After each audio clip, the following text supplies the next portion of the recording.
Hello বন্ধুরা, কেমন আছো তোমরা সবাই? আশা করি তোমরা সবাই অনেক ভালো আছো। আমি অনেক দিন পর তোমাদের এই নিউ ইয়ারে ফার্স্ট আমি ভিডিও নিয়ে এলাম। সেটি হলো তড়কার জন্য আমি নিয়েছি তড়কার ডাল। এটাকে আমি শুকনো খোলায় ভালো করে ভেজে নেব। তারপর একে অল্প একটু লবণ দিয়ে আমি সিদ্ধ করে নেব। আর নিয়েছি দুটো ডিম নিয়েছি, অল্প একটু পেঁয়াজ কুচি, অল্প একটু কাঁচা লঙ্কা কুচি, অল্প একটু টমেটো কুচি, অল্প একটু ধনেপাতা কুচি। পেঁয়াজটা কিন্তু আমার মিডিয়াম সাইজ দুটো ছিল।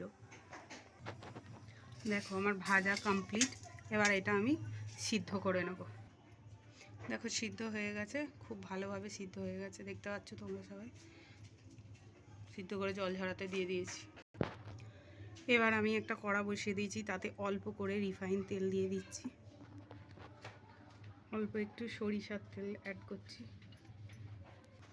দেখো পেঁয়াজ কেটে নিয়েছি, টমেটো কুচিয়ে নিয়েছি, কাঁচা লঙ্কা কুচিয়ে নিয়েছি, অল্প একটু ধনেপাতা কুচিয়ে নিয়েছি।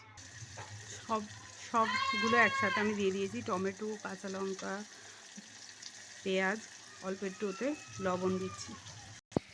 এটা প্রায় আমার ভাজা ভাজা কমপ্লিট। এই দেখো আমি দুটো ডিম ভেঙে রেখে দিয়েছি। এই দুটো ডিম আমি এতে অ্যাড করে দেবো। এটাকে ভালো করে ভুজিয়া করে নেব।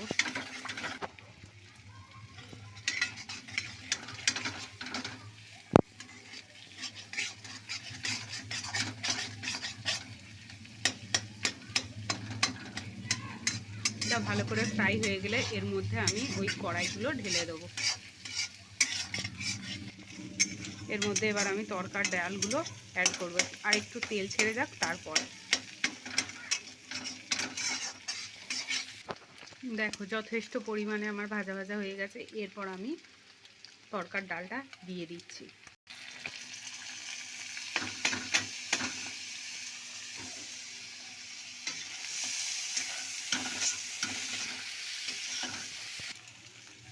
এর মধ্যে আমি অ্যাড করব সানরাইজের তড়কা মশলা।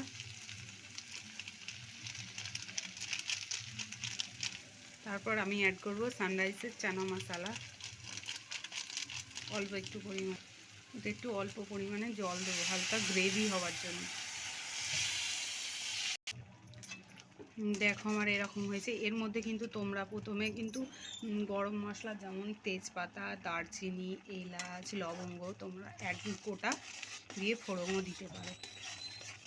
এটা আমার প্রায় হয়ে এসছে। আমি এর উপর থেকে আমি ধনেপাতা কুচি ছড়িয়ে দেবো। ধনেপাতা কুচি দেওয়ার পর আমি এতে হাফ টিস্পুন গরম মশলার গুঁড়ো অ্যাড করব।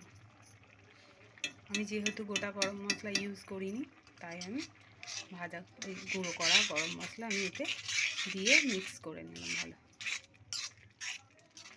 ব্যাস কমপ্লিট। যদি আমার এই তড়কার রেসিপিটা অল্প খরচায় তোমাদের ভালো লেগে থাকে, তাহলে লাইক করো, কমেন্ট করো, শেয়ার করো, অন্যকে দেখার সুযোগ করে দাও। আর আমার চ্যানেলে নতুন হলে সাবস্ক্রাইব করো। দেখতে এতটা সুন্দর ইয়াম্মি হয়েছে। এটি গরম গরম রুটি বা পরোটার সঙ্গে সার্ভ করবেন।